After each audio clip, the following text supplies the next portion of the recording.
بسم الله الرحمن الرحیم. محترم سامعین، پروګرام تحفه د سهار شروع شو. نن دې پروګرام کې مونږ په دې خبره گفتگو کوو چې حلال مال دا په غلط ځای نه لګي.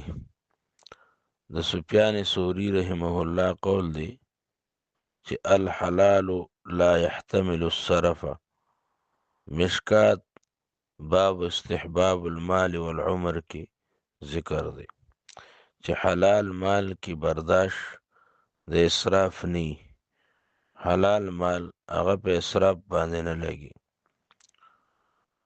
دې سلسله کې کتاب البخلا د جاهز کې دا خبره کوي چې مال په کم طرف باندې چې د مال چیکینګ کې چې دا حلال دی که حرام دی، نو ته وګوره چې مال په څه لګي، په صحیح ځای لګي که په غلط ځای د ګناه په مواقعو لګي. نو که په صحیح ځای لګېده نو دا خبره وګڼه چې دا مال حلال دی، او که د ګناه په ځای لګېده نو پوه شه چې دا مال په حرام راغلی دی. یو واقعه موږ د مشرانو نه اورېدلې ده چې یو سړی و، هغه یو غوا غلا کړه او هغه یې زوی له ورکړه چې دا وتړه. څه وخت پس یې هغه زوی نه تپوس وکړو چې بچې غوا څه شوه؟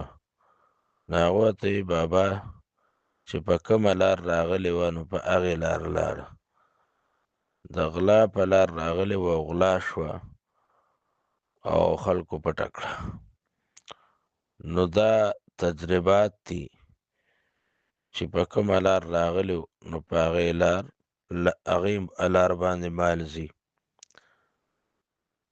د مفتي رشید احمد رحمت الله علیه نه یو واقعه نقل ده.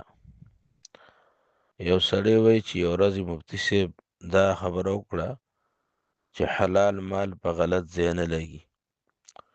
نو یې ما چې زه دا نن چې دی دا خپل مال چک کوم، یو غریب ړوند ولاړو، ما هغه له لاس کې پیسې کېښودې د صدقې په شکل، د ثواب په نیت، او دا مې وی چې دا ګورم چې دا حلال دی که دا حرام دی. وی بله ورځ مې هغه ړوند چا سره ولید چې په خبرو دی، او هغه وی چې ما ته چا پیسې راکړې او بېګا مې پې ښه شراب والي دي. وی ما وی چې هوی دا پیسې خو حرامې وي، کنې په دې به شراب نه څکلی کېدل. وی مفتي صاحب ته رالمه، قصه مې ورته بیان کړه. وی هغه وی چې دا تجربه شده خبره ده چې په غلط ځای باندې حلالې پیسې نه لګي. او بیا د جیبه ما ته پیسې راووسته چې دا پیسې واله، او چې لار کې څوک هم تا له مخې له راغې دا وله ورکړه. وی چې ما پیسې راواغېستې او بار راووتم، یو سړی روان و، هغه سره لاس کې ایلې وه او روان و، نو ما ولا پیسې ورکړه. او بیا ورپسې روان وم چې دې څه کوي. وی دې یو ځای ته شاړ غوندې ځای ته ورسېد، نو هغه ایلې هلته ګزار کړه. وی بیا ورپسې زه روان یم، دې مانینې بیا په یو کور ورننوت. لږ ساعت پس دا کوره راووته، ځان سره یې لوښي راغوستې دي. وی زه ورسره میلاو شوم، وی ما ورته وی چې ځوانه تا دا ایلې راوړه او دا یې دغلته وویشته په لار، دا ولې؟ وی ما ته یې وی چې زه سهار زما بچي وږي، زه تلمه مزدورۍ له، سهار وختي زه ډېر وګرځېدم خو ما ته مزدوري میلاو نه شوه. نو بیا دا په ډېران مړه ایلې پرته وه، نو ما راواغېسته، سر مې ترې کټ کړ او ما یې چې یاره اوس به زما بچي په تمه وي چې مونږ له به څه راوړي د خوراک. مزدوره میلاو نه شوه، نو ما دا مړه ایلې راغوښتې وه چې زه اوس مجبوري ده، زه به ورته وایم چې دا مې درله راوړې ده پخه کړئ. وی چې کله ما ته پیسې میلو شوې په لاره کې چا راکړې نو ما هغه ایلې وغورځوله ځکه خو مرداره وه. کور ته رالم دا لوښي مې راواخیستل دې کې بچو له څه پاخه راخلم چې یوخوري هغه یوږي دي. چې ما دا خبره واورېده نو زما یقین په دې باندې مزید مضبوط شو چې حلال مال په غلط ځای نه لګي په صحیح ځای باندې لګي.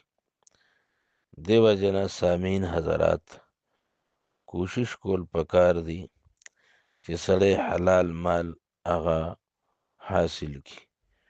مونږ علماو ته وکتل د دې آمدنونه کمي خو عموما حلالي د هغې د وجې نه د دوی په لږو پیسو ډیر کار کیږي او چې کوم د حرامو ذرایع د خلکو دي نو داسې خلک هم مشاهده کې راله چې د هغې ډیر آمدن دی خو برکت پکې نه وي هغې د ډیر آمدن سره پریشانه وي.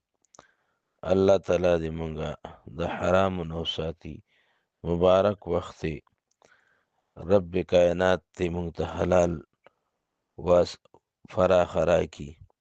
ربنا اغفر لي ولوالدي وللمؤمنين يوم يقوم الحساب.